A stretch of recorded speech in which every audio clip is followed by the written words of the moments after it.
Halo, kembali lagi bersama saya Viko. Nah, kali ini kita akan membahas apakah perdata itu dapat menjadi pidana.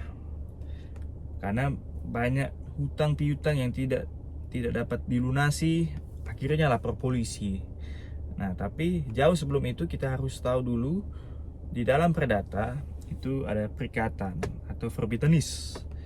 Dia dibagi ke dalam dua kategori. Secara alami atau karena undang-undang. Nah, yang secara alami ini contohnya orang tua dengan anak. Kalau secara undang-undang juga terbagi atas dia menjalankan undang-undang atau atas dasar sepakat. Nah, yang jadi highlight di sini atas dasar sepakat. Karena kalau atas dasar kata sepakat itu artinya dia terikat dengan pasal 1332 KUHP Perdata. Yang dimana berbunyi para pihak itu sepakat untuk mengadakan atau membuat suatu perjanjian. Jadi fakta sub servanda. Nah, ketika kita menggunakan pasal 1332 itu berkaitan dengan 13320 syarat sah perjanjian. Nah,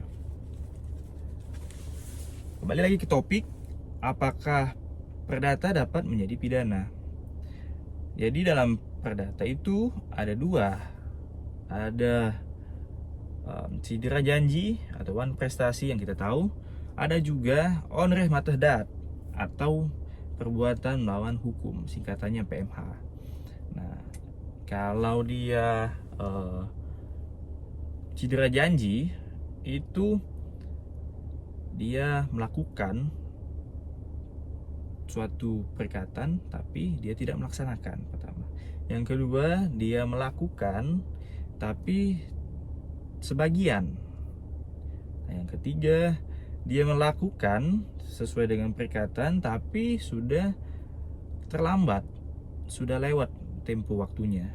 Nah, yang kedua, dia melakukan cuma tidak sesuai dengan perikatan yang telah dibuat. Nah, itu masih dalam ranah prestasi. Nah, yang jadi highlight di sini yang kita bisa tarik menjadi pidana apabila dalam suatu perdata itu muncul keadaan pertama itu dalam keadaan paksaan. Nah, paksaan ini kita harus bisa buktikan. Apabila dalam perjanjian yang kita buat itu ada unsur paksaan dan di salah satu pihak atau pihak satu maksa pihak yang lain. Itu dalam hukum namanya duap. Ada juga kehilafan atau dualing. Nah, kehilafan di sinilah yang kita harus concern. Apakah para pihak tadi yang menjadi subjek hukum dia sadar, dia cakap dalam hukum, dia juga sadar dalam membuat perikatan tersebut. Nah, itu harus bisa dibuktikan. Nah, yang ketiga di sini ada namanya tipu muslihat atau bedrog.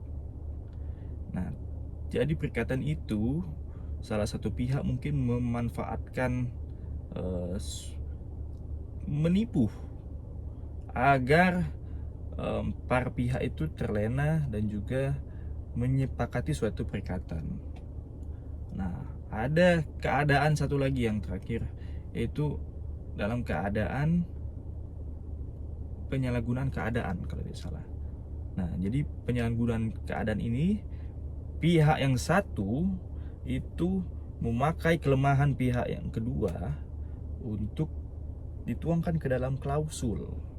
Jadi salah satu pihak itu ada yang lebih tinggi dan ada yang lebih rendah kedudukannya. Karena di sini ketika kita membuat suatu perikatan dan perjanjian, pada dasarnya kita harus setara dan kita harus melihat lagi klausul-klausul mana yang sekiranya dapat merugikan bagi kita.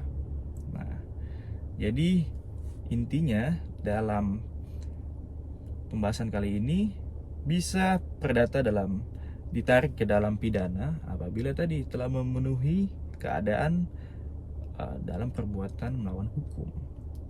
Sekian dari saya, terima kasih.